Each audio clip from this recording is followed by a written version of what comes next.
Assalamualaikum teman-teman semua. Jadi di kesempatan kali ini aku akan bahas tentang struktur sel dan beserta fungsinya. Yang pertama ada struktur sel. Sel itu terdiri dari beberapa bagian dan bagian-bagian sel inilah yang dinamakan dengan struktur sel.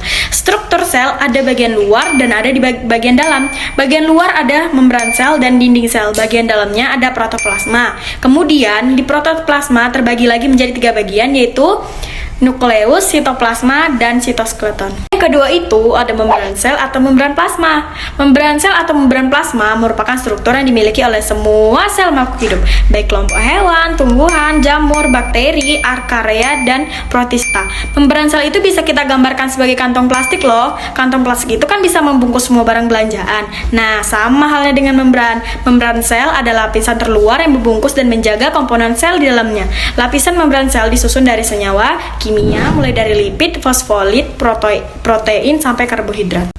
Nah, kalau misalnya kalian penasaran dan pengen tahu gimana gambar struktur membran sel, nih nanti aku kasih lihat di sini ya. Dan yang ketiga ada dinding sel. Berbeda dengan membran sel yang dimiliki oleh setiap makhluk hidup, dinding sel hanya dimiliki oleh tumbuhan dan jamur. Dinding sel inilah yang membuat tumbuhan menjadi unik dan berbeda dengan sel hewan. Kalian tahu nggak, dinding sel loh yang membuat tumbuhan nggak bergerak bebas alias kaku. Tapi ingat, walaupun kelihatannya tumbuhan diem aja, bukan berarti dia nggak bergerak. Pergerakan tumbuhan itu nggak berpindah posisi atau namanya gerak pasif. Struktur dinding sel ada primer dan sekunder. Letak dinding sel primer di antara lamela tengah dan dinding sel sekunder. Lamela tengah merupakan lapisan terluar dari dinding sel dan banyak mengandung pektin. Dan yang keempat itu ada protoplasma. Tadi kan membran sel digambarkan sebagai kantong plastik. Nah, yang semua barang yang ada di kantong plastik itu namanya protoplasma, digambarkan sebagai protoplasmanya. Protoplasma ini letaknya di dalam dan mengelilingi membran sel. Jadi, protoplasma mengandung senyawa-senyawa kimia kayak organik dan anorganik. Selain komponen kimiawi, protoplasma juga terdiri dari 3 bagian utama. Yang pertama ada nukleus, inti sel. Sesuai namanya, inti. Jadi, nukleus itu bagian terpenting dari sel. Karena nukleus mengatur seluruh aktivitas sel. Membran inti atau karioteka letaknya paling luar dari inti sel. Tugas karioteka ini adalah sebagai tempat pertukaran zat dengan sitoplasma. Selanjutnya anak inti atau nukleus fungsinya untuk membentuk rRNA yang nantinya akan menyusun ribosom, dan inti sel juga ada cairan kental dan transparan atau disebut nukleoplasma. Fungsinya sebagai tempat terjadinya reaksi-reaksi kimia dalam nukleus.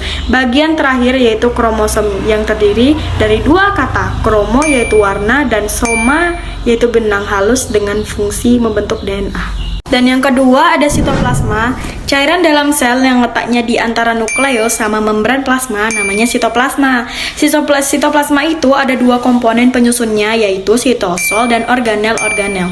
Kalau sitosol itu bagian cair dari sitoplasma yang mengelilingi organel. Sitosol fungsinya sebagai tempat reaksi kimia. Contoh reaksi kimianya adalah glikosis.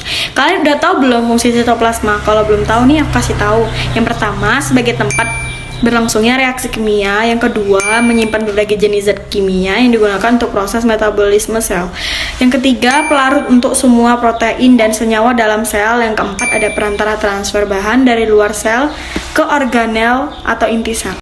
Yang ketiga itu namanya sitoskeleton. Dari namanya, sitoskeleton terdiri dari 2 kata, yaitu sito yang artinya sel dan skeleton yang artinya rangka.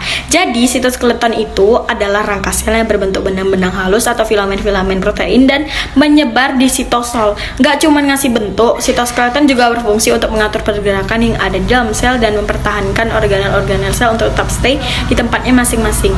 Nah, yang nggak kalah penting nih, sitoskeleton terbagi jadi 3 jenis, yaitu mikrofilamen, filamen, intermediate, dan mikrotubulus. Itu dia tadi struktur sel dengan komponen-komponen sel yang ada dalamnya, dan wajib banget kita tahu.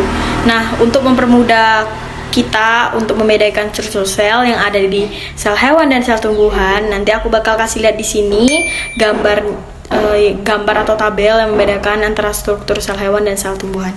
Sekian tugas video pembelajaran materi tentang struktur sel dan fungsinya dari saya Diva Amalia 1143. Wassalamualaikum warahmatullahi wabarakatuh.